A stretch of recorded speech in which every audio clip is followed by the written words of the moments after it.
উজান থেকে নেমে আসা পাহাড়ি ঢলের তীব্র স্রোত সরাসরি আছড়ে পড়ছে সেতু রক্ষা বাঁধে। ফলে নতুন করে আবারও দেখা দিয়েছে ধস। এরই মধ্যে নদীগর্ভে বিলীন হয়ে গেছে বাঁধের প্রায় ১০০ মিটার অংশ।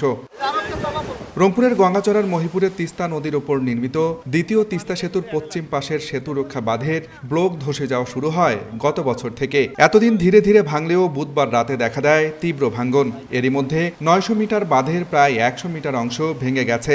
ফলে ভাঙ্গন ঝুঁকিতে রয়েছে লালমনিরহাট রংপুরের সংযোগ সড়ক সহ নদী তীরবর্তী ৩টি গ্রাম। সেভাবে যদি পানি বাড়তে থাকে তাহলে ধীরে ধীরে বাঁধটা দেখা যাচ্ছে ভাঙে যায়। যদি এটা ভাঙে যায় তাহলে তিস্তা পাড়ের চরাঞ্চলে আমরা যদি ওই দিকটা খেয়াল করি, ওইদিকে বসত বাড়ি আছে, তাহলে ওরা অনেক ক্ষতির সম্মুখীন হবে।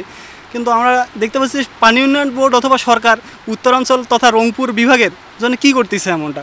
যেমন তিস্তা যেখানে মহাপরিকল্পনা হওয়ার কথা, যদি মহাপরিকল্পনা এখানে নদী খনন করা হইতো, বালু উত্তোলন করে নদী খনন করা হইতো, তাহলে অনেকটা তিস্তা পাড়ের মানুষের জন্য সুবিধা হইতো। কত আন্দোলন করলো, অনেক কিছু গেল, কিন্তু কোনো সরকার এর জন্য কোনো উদ্যোগ নিতেছে না, বা পানি উন্নয়ন বোর্ডও তেমন কোনো উদ্যোগ নিতেছে না আমাদের রংপুর অঞ্চলে। আমরা শোষিত, নিপীড়িত, অত্যাচারিত।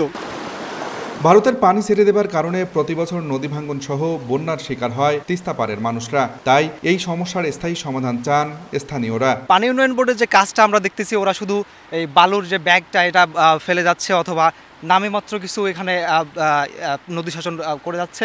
হ্যাঁ, কিন্তু বেশি দিন এটা টিকতেছে না। তিস্তা মহাপরিকল্পনা বাস্তবায়ন যতদিন না হবে, এই তিস্তার আশপাশের মানুষের দুঃখ কষ্ট কিন্তু ততদিন লাঘব হবে না। অর্থাৎ তারা, এই তিস্তা পাড়ের মানুষেরা কখনোই তাদের ন্যায্য হিসাবটা পাবে না। অর্থাৎ বছরের পর বছর ভেঙে যাবে, তারা শুধু সামান্য পরিমাণ ত্রাণ সামগ্রী কিংবা সামান্য পরিমাণ অর্থ সামগ্রীর সহায়তায়, যা দিয়ে আসলে তাদের এই ক্ষতির পরিমাণ কখনোই পূরণ করা সম্ভব না, তা দিয়েই আসলে এভাবে এগুলো আসলে, আমি আসলে সোজা কথা বলতে চাই যে এগুলো আসলে হাস্যকর ব্যাপার ছাড়া আসলে কিছুই না।